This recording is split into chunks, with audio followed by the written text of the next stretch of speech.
Hey guys, it's Ty and welcome back to my channel. So I'm back with another recent reads, and in the month of December, I honestly felt like I did not read a lot. I was just, I don't know, I wasn't in a reading mood. I wasn't in a Christmas mood. I'm not really sure what mood I was in, but I did get through some things. I got through a lot of like holiday romances, just a lot of like wintry vibes sort of books, and then a couple of randoms. Normally I would start off with like my lowest rated to my highest rated, but I'm just gonna group these together in a different way. So we're just gonna go ahead and get started. So we're just gonna start with all of my holiday romances. The first one that I have here is Christmas in Spite of You by Casey Mills. I gave this one 4 stars. So in this one, we're following our two main characters, Noelle and Canton. Noelle was supposed to be going home for the holidays, but she has hit some financial struggles. And so she decided that she was gonna stay home. But before she made that final decision, she had posted her place on like basically Airbnb, and someone had booked it before she was able to cancel it. So then in comes Canton. Canton shows up and says that he's the one that reserved her place for the entire week. He needs it for his job. And so she agrees to let him stay. And so they are staying in her place together. Over the course of the week, they become closer. She gets him into the Christmas spirit because he's not really a fan of the holidays. It has like a lot of festive vibes. They're doing a lot of cute coupley things during the holidays. And I really enjoyed this. I thought parts of this was funny. I really liked their different personalities. Like I said, he does not like Christmas. However, she, on the other hand, is like a Christmas fanatic. So just seeing her get him into the spirit was really heartwarming. I liked how their relationship kind of progressed over the week. I mean, it is kind of fast, but you know, they spent a whole week together. So I really like that. And I just like the festive holiday vibes. Even though I personally wasn't in like the holiday spirit this year, this book did bring me a little bit of holiday cheer. And this is a book that if you guys are into holiday romances, I would highly recommend. Next up, I have The Most Wonderful Time by Jane Allen. So this one I gave 2 stars to. So in this one, we're following Chelsea and Ramona. So Ramona lives in Chicago, and she has recently like broken up with her ex. They were engaged to be married, but she has not let her family know, and she is scared to tell her family. Then we have Chelsea, who lives in Malibu. She's like a struggling artist. She's trying to find her inspiration again. And so her like artist agent person suggests that she leaves town so that she can find her inspiration. So both of these characters, Chelsea and Ramona, put their places on like another Airbnb site, and they actually rent each other's places. So Ramona goes down to stay in Chelsea's place in Malibu. Chelsea goes to Chicago and stays in Ramona's place. And while they're there, they kind of encounter different things. So Ramona in Malibu has a situation where Chelsea's white and Ramona is black. And so when Ramona goes to Chelsea's place, the security guard is called on her, and so that makes her feel some sort of way, but she ends up finding a romance down there with a surf instructor.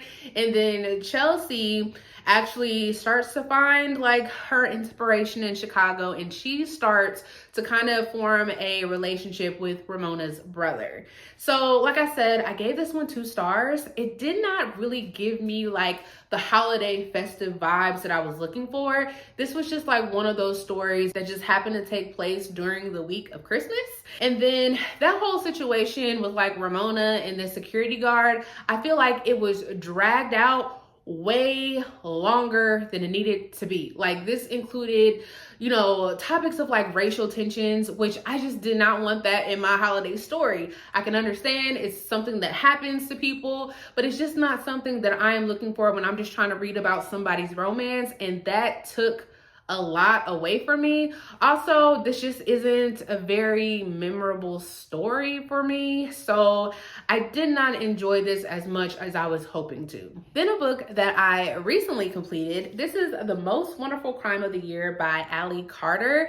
This is a adult romance with a mystery tied in it as well. But first, let me just say, I actually like this type of cover, this like, I don't know, cartoony, comic booky style. I actually really like it. But okay, so in this one, we're following two writers. I forgot their names already. Maggie and Ethan, and they're kind of like rivals, and they both get this mysterious invitation to go to England to spend the holidays with some person. So when they get there, they realize that the person that they are going to be spending the holidays with is Maggie's all-time favorite mystery writer, Eleanor Ashley, and Eleanor has invited them to come stay with her and her family for the holidays. Well, the first night there, Eleanor goes missing, and Maggie and Ethan are trying to figure out why. So this is actually compared to Knives Out. I am probably one of the only people who have not seen that, so I don't know if it's a good comparison, but I gave this book 2 stars. So I thought that the romance was a little bit cheesy. It was a little bit insta-lovey for me. It wasn't like a very believable romance, because like they were rivals, but I didn't feel a rivalry. Like if you didn't tell me that, I wouldn't know that. And I feel like this was the first time that they were actually somewhere together for a long period of time, and dropping the L-bomb that early, just, I don't necessarily like it. And like I said, it was very insta-lovey to me. And then we get these like flashback chapters into Maggie's previous relationship. Her ex did her dirty, but I don't know why we got those chapters. Like, I just don't feel like we needed that. It didn't really add anything to the story for me personally. Now, when it comes to the mystery, I actually did like the mystery. I just wish we had more of the mystery. I wish there was a little bit more action. I don't know. Like I said, I've never seen Knives Out, but when I've seen like previews of it, it looked more like an action movie to me. Please correct me if I'm wrong, but this did not give the vibes of the previews that I saw for that movie. I just wish we could have done more with the mystery. And then, like I said, they were staying with Eleanor and her family, and like they're all in this mansion, and Eleanor's family is there, and like, you know, they become suspects in this mystery, but I don't feel like those characters were utilized in a way that they could have been. They could have been integrated more into the story. They were just kind of there. So basically, to me, this was more focused on Maggie and Ethan's romance, which wasn't very interesting. And I just wanted more of the mystery or a better balance of the two. So I settled on 2 stars for this. So another Christmas romance that I read is The Christmas Catch by Tony Shiloh. So this one is following 2 characters. And again, I'm like blanking on their names. But the guy, he is an NFL star, but he had an injury during a game. So now he is back home with his parents as he is trying to recover. Then his ex-high school sweetheart, I do remember her name. Her name is BB. BB is actually back in town because she has been divorced, and so now she's back home working, and she has like a young daughter, and so they end up crossing paths, and their romance is like reignited. So it's a second chance romance. I gave this one 3 stars. I thought it was fine. This is a Christian romance. I did not know that going into it, but I found out very quickly because they speak about religion a lot. There is like no kissing. There are no like sex scenes, which I did not realize that until after I finished it. And I was like, huh, but it did not lack in like the romance department. So if you're someone who wants to read romance, but you could do without all the steamy scenes, this one might work for you. It did have the holiday vibes. It did still feel a little insta-lovey because these 2 characters came back together and it was like they were instantly in love again. And I wish that there was a little bit more build up to their relationship. But overall, I don't really have much to say besides I just thought it was fine. It was only 5 hours to listen to an audiobook because I listened to it on audiobook. So if you're looking for like a quick holiday romance, then this is one that I would recommend. So then I read 5 short stories that were part of the Amazon original stories under the Mistletoe. So these are all short, festive holiday romances. So the first one that I read is Cruel Winter with You by Ali Hazelwood.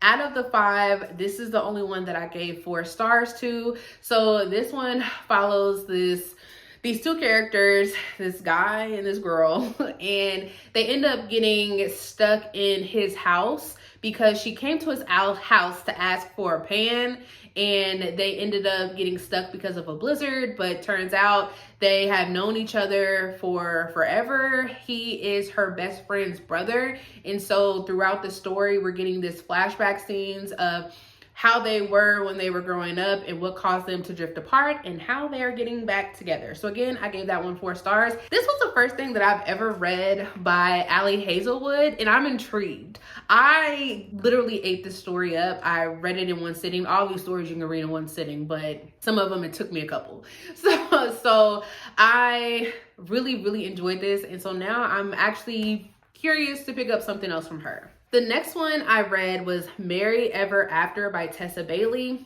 Never read anything from this author. I gave this one 3 stars, but we're following this woman who works at a thrift store. She comes across this guy that is a farmer, and a romance ensues between them. This one is very steamy. It almost had me like blushing, but I thought it was fine. Again, I gave it 3 stars. Another one that I gave 3 stars is All by My Elf by Olivia Dade. And this one follows these 2 characters. They work together, but they work for like this mince mobile. They make like mince pies. And so one night when they're traveling to the next city, they get stuck on the mince mobile, and then they kind of start talking about their feelings for each other. It was cute. It was funny. It was a good time. Another one that I thought was kind of funny, it's called Merriment and Mayhem by Alexandria Bellafleur. Again, never read anything from this author, but this one is about this girl who's back home because I believe her grandmother died, and she keeps getting in trouble at home to where 911 is being called, and the same firefighter has to come and rescue her, and then a romance ensues. Again, I thought this one was kind of funny, and I did like the romance. This one, the romance moved really fast, but other than that, I liked it. And then the last one that I have is Only Santa's in the Building. This is by Alexis Daria, another 3-star read, and this one follows this girl who starts to see ornaments being left for her every day outside of her apartment, and she strikes up a conversation with her neighbor, and the story kind of like takes off from there. It was fine, even though I gave it 3 stars. That was probably generous. It was like my least favorite out of the 5 stories, but it was fine. This is definitely a collection I would also recommend. If you want something that you can read really quickly in one sitting, I would definitely recommend these. And now moving on to the other books that I read that don't have anything to do with like the holidays. So this one I literally just finished. This is Swiped by L.M. Chilton. I had a fun time with this one. In this, we're following our main character, Gwen, and she has recently broken up with her boyfriend, Noah, and now she's back on the dating scene. She has started using this app. She has started going out on dates again, until it is brought to her attention that 2 of the guys that she has been on dates with have been murdered. And so after the 3rd guy is murdered, she has started to become a suspect, and now she is trying to solve this case so that she can be cleared by the police. This was fun. I liked the character Gwen. I thought she was very funny at times. I liked how the mystery progressed. I liked the twists and the reveals that we got throughout the story, we are getting like these flashback chapters of the dates that she went on with each of these guys, and some of them are quite hilarious. We get some insight into her friendship with her friend Sarah, and we get some flashback chapters into that. We also get some flashback chapters into her relationship with her ex Noah. I just basically liked how everything ultimately came together in this one. I don't think I've heard anybody talk about this story, but I think it is worth the read. Now, I did only rate this 3 stars because I had a fun time while I was listening to this one, but it's not going to be a story that I think is going to linger. It's not going to be a story that I'm most likely going to remember in the next couple of months, but it is a story that I enjoyed at the time that I read it, and I would recommend it. So another mystery thriller with a little bit of suspense that I read is The Overnight Guest by Heather Gudenkoff. And this one follows this girl by the name of Wiley. I don't know what it is about that name, but Wiley is a writer, and she is staying in this like secluded farmhouse because she's working on her next true crime book. And so while she's there, she discovers a young boy out in the snow, and she takes him in, and things kind of happen. So this one has 3 different timelines. So we're following Wiley in the present. Then we're following these characters back in 2000 where somebody's family was murdered. And so you're getting the backstory into that. And then we're following this other timeline that I'm not going to say much about because I don't want to spoil it. So you are ultimately following 3 timelines. I rated this one 3 stars. I had a good time while I was reading it. Like I said with the other book, it's not a story that has left a lasting impression to me. I almost forgot that I read this one, but I liked the reveals that we got. Some of them actually were shocking, and I did like the timelines. However, I liked the timeline when we were back in 2000 more than I like the other 2 timelines that we got. And sometimes that can be a little rough for me when we have multiple timelines, because I will find myself preferring one timeline over the other, and that was the case with this one. But as far as the mystery overall, I did enjoy it, and it does take place in the winter time, so it will give you those cold, wintry vibes during the present timeline. So if this is a story that you have been wanting to check out, I would recommend it. But again, it's not something that is gonna leave a lasting impression for me. So then the next one that also takes place in the winter time and gives you those wintry vibes. This is The Gathering by CJ Tudor. It is another adult mystery thriller. And so in this one, we are following this detective. She's like a vampire anthropologist or something like that. Forensic scientist. Something. She works with vampires, but she's also a detective. And she gets called to Alaska because this young boy has died, and they believe that vampires are behind it. So she goes back and she starts investigating with other detectives that are there, and they realize that something larger might be going on here than just vampires. And so I gave this one 3 stars as well. This one, my favorite part about this was like the vampires and learning about the vampires, because in this world, humans and vampires coexist with each other. And so vampires aren't allowed to like kill humans, and humans aren't allowed to like interfere with vampires. The vampires live in colonies, and so they're supposed to be able to coexist together, but there are exceptions, and of course that just doesn't always work out. So I ultimately did like where the mystery went, but parts of the story kind of got a little confusing with like the amount of characters and how some characters are like more than one person type of thing. And so at some points I just got a little lost, and I just kept trucking through. But I thought this was fine. From the reviews that I've seen, it seems like some people think that this could be like the start of a series.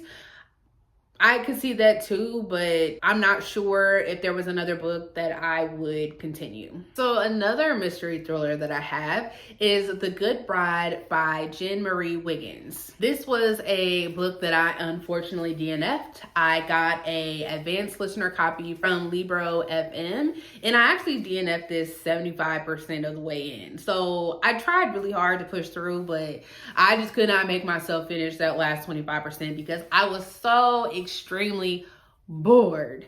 So in this one, we're following this couple. They're about to get married. They both come from like this really wealthy family. The woman comes from this really wealthy family, and they're getting married on this island. And then during the dinner, like the rehearsal dinner, all the lights go out due to a storm, and then they notice that one of the guests is missing.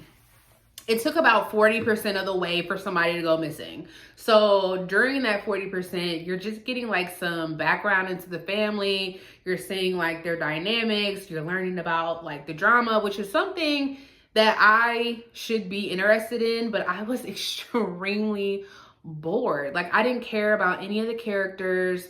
I didn't really care about the mystery. This person that was missing, I don't care if they ever found them, to be honest. So I DNF'd it. If it sounds good to you, by all means pick it up, but I did not like it. The last mystery thriller that I have to talk about is A Girl Like Us by Anna Sophia McLaughlin. This is a arc that I received from NetGalley. This is coming out next year. I want to say in January, but I will put the release date down below in case this is something that you guys want to check out.